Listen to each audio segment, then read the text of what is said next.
In a world full of faces, few dare to see what's hidden inside.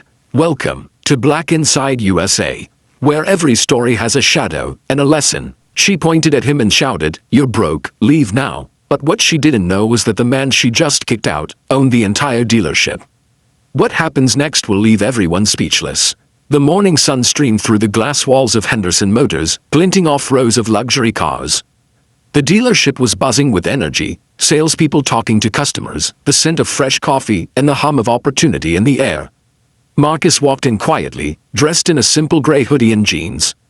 He wasn't there to buy a car, not today, at least. He was there to see how things were running, to observe, to understand. Because what no one in that showroom knew was that Marcus was now the new owner of Henderson Motors.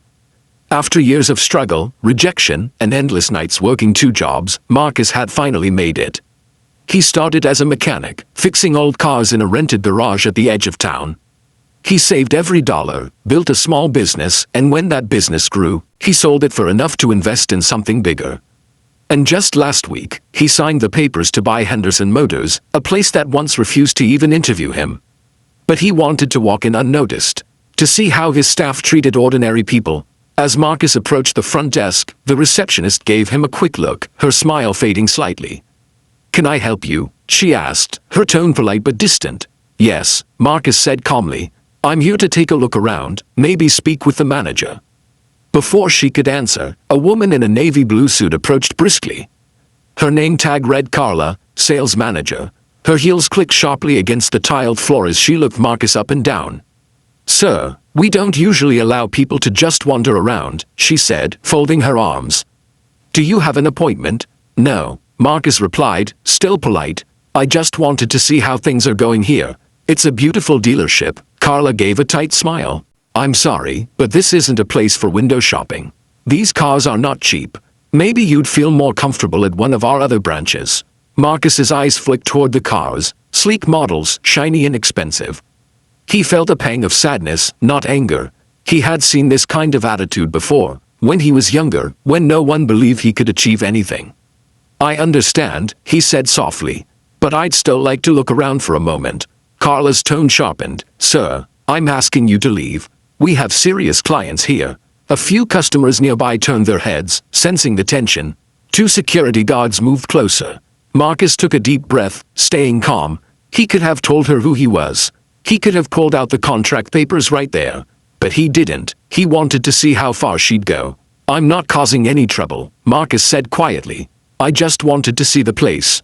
Carla pointed toward the door. "You're broke, aren't you? You don't belong here. Leave, now." The words hit harder than she could imagine. Not because they were true. They weren't, but because they reminded Marcus of every moment in his past when people had doubted him. When he was told he'd never succeed. The security guard stepped forward, but Marcus simply nodded. "All right," he said softly. "I'll leave." He turned and walked out, the glass doors closing behind him. That evening, the dealership staff were called for a mandatory meeting.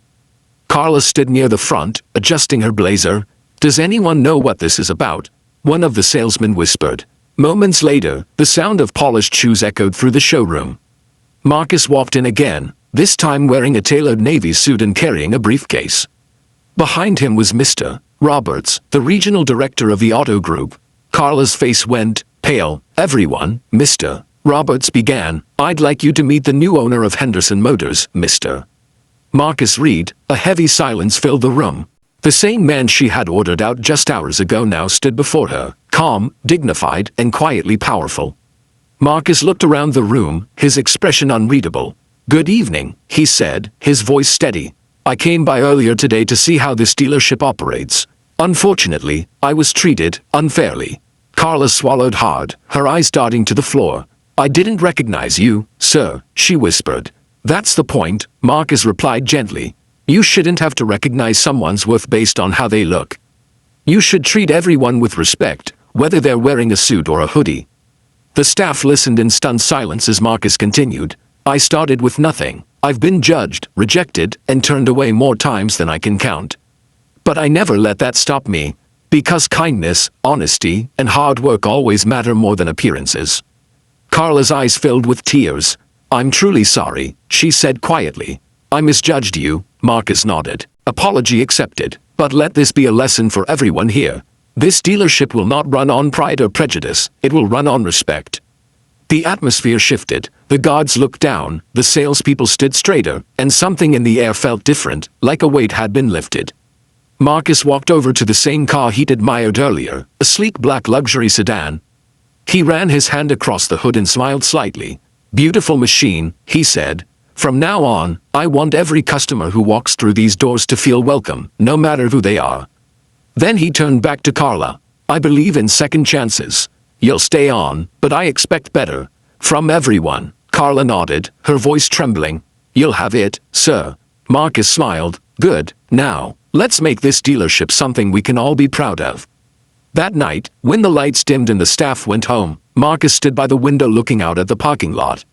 He remembered his younger self, the one who fixed broken cars with nothing but borrowed tools and determination. He thought about how far he'd come, and how easy it was for people to judge without knowing someone's story. He whispered to himself, "Never let how they see you define who you are." As he walked out, the dealership sign glowed above him, Henderson Motors. But soon, that sign would change to a new name. Reed Automotive Group, a name that stood for resilience, respect, and redemption. And this time, everyone who walked through those glass doors would be treated with the dignity they deserved. Moral: never underestimate anyone. The person you look down on today may be the one leading tomorrow. Thanks for watching Black Inside USA, where every ending starts a new story. Don't forget to like, share, and subscribe, because the next story might just change your mind.